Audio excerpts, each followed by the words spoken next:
कक्षा 11 के नागरिक शास्त्र विषय के पार्ट 1 के चैप्टर 2 भारतीय संविधान में अधिकार के टॉपिक राज्य के नीति निर्देशक तत्व के बारे में चर्चा करेंगे। तो आइए हम जानते हैं राज्य के नीति निर्देशक तत्व क्या होते हैं। तो वास्तव में संविधान के निर्माताओं को पता था कि स्वतंत्र भारत को अनेक चुनौतियों का सामना करना पड़ेगा।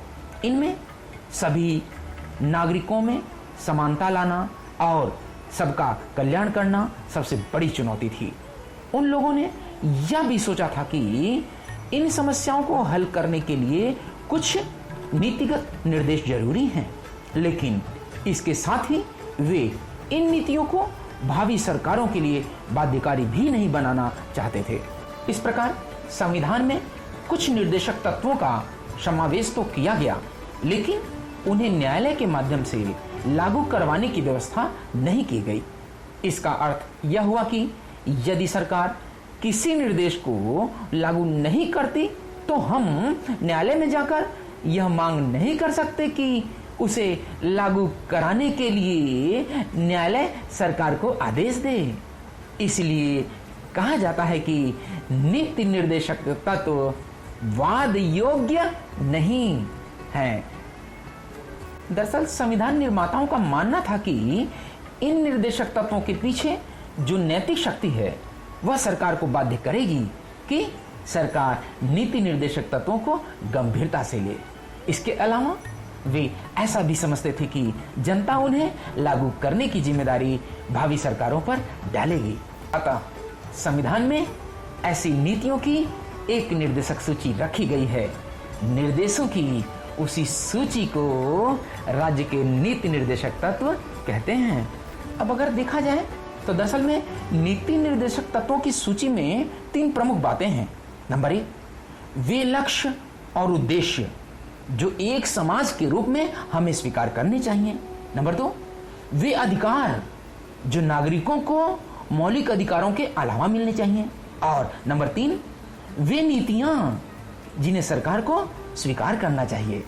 समय समय पर सरकार ने कुछ नीति निर्देशक तत्वों को लागू करने का प्रयास किया।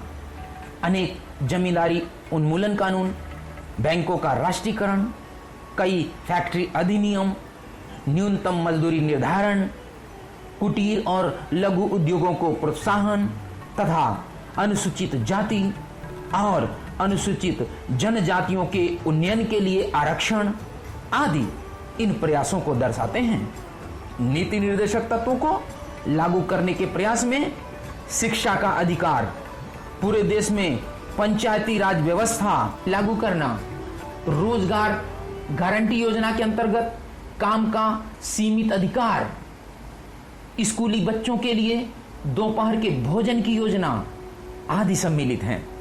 अब अगर नीति निर्देशक तत्वों और मौलिक अधिकारों में संबंध की अगर हम बात करें तो मौलिक अधिकारों और नीति निर्देशक तत्वों को एक दूसरे के पूरक के रूप में देखा जा सकता है। जहां मौलिक अधिकार सरकार के कुछ कार्यों पर प्रतिबंध लगाते हैं, वहीं नीति निर्देशक तत्व उन्हें कुछ कार्यों को करने की प्रेरणा देते हैं। मौलिक अधिकार खास तौर से व्यक्ति के अधिकारों को संरक्षित करते हैं, पर नीति निर्देशक तत्व पूरे समाज के हित की बात करते हैं। लेकिन कभी कभी जब सरकार नीति निर्देशक तत्वों को लागू करने का प्रयास करती है तो वे नागरिकों के मौलिक अधिकारों से टकरा सकते हैं।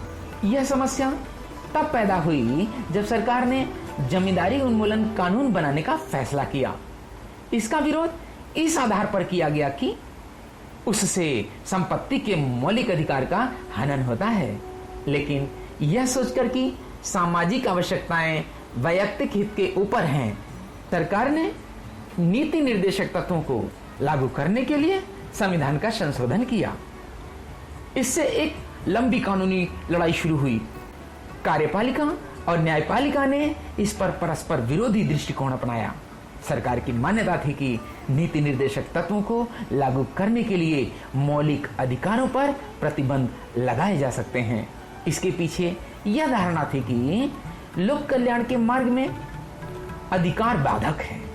दूसरी ओर न्यायालय की यह मान्यता थी कि मौलिक अधिकार इतने महत्वपूर्ण और पावन हैं कि नीति निर्देशक तत्वों को लागू करने के लिए भी उन्हें प्रतिबंधित नहीं किया जा सकता। इसने एक और भी जटिल वाद विवाद को जन्म दिया। वह संविधान के संशोधन से संबंधित था।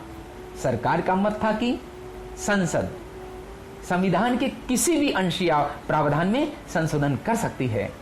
न्यायपालिका का कहना था कि संसद कोई ऐसा संशोधन नहीं कर सकती जो मौलिक अधिकारों का उल्लंघन करता हो। यह विवाद सर्वोच्च न्यायालय द्वारा केशवानंद भारती मुकदमे में दिए गए एक महत्वपूर्ण निर्णय से समाप्त हुआ।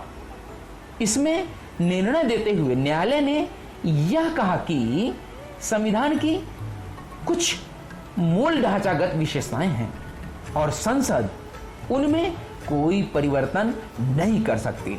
दरअसल मौलिक अधिकारों और नीति निर्देशक तत्वों के मध्य संबंधों पर उठे विवाद के पीछे एक महत्वपूर्ण कारण था कि मूल संविधान में संपत्ति अर्जन, स्वामित्व और संरक्षण का मौलिक अधिकार दिया गया था, लेकिन संविधान में स्पष्ट कहा गया था कि सरकार लोक कल्याण के लिए संपत्ति का अधिग्रहण कर सकती है। 1950 से ही सरकार ने अनेक ऐसे कानून बनाए जिससे संपत्ति के अधिकार पर प्रतिबंध लगा। मौलिक अधिकारों और नीति निर्देशक तत्वों के मध्य विवाद के केंद्र में यही अधिकार था। आखिरकार 1973 में सर्वोच्च न्यायालय ने अपने निर्णय में संपत्ति के अधिकार को संविधान के मूल ढांचे का तत्व नहीं माना और कहा कि संसद को संविधान का संशोधन करके इसे प्रतिबंधित करने का अधिकार है। सन 1978 में जनता पार्टी की सरकार ने 44वें संविधान संशोधन के द्वारा संपत्ति के अधिकार को मौलिक अधिकारों की सूची से निकाल दिया और संविधान के अनुच्छेद 300 के अंतर्गत उसे एक सामान्य कानूनी अधिकार बना दिया। तो आज हम लोगों ने नीति निर्देशक तत्व और मौलिक अधिकारों से उसके संबंध के बारे में जाना। मैं उम्मीद करता हूं कि आप सब लोगों को अच्छे से समझ में आ गया होगा। धन्यवाद।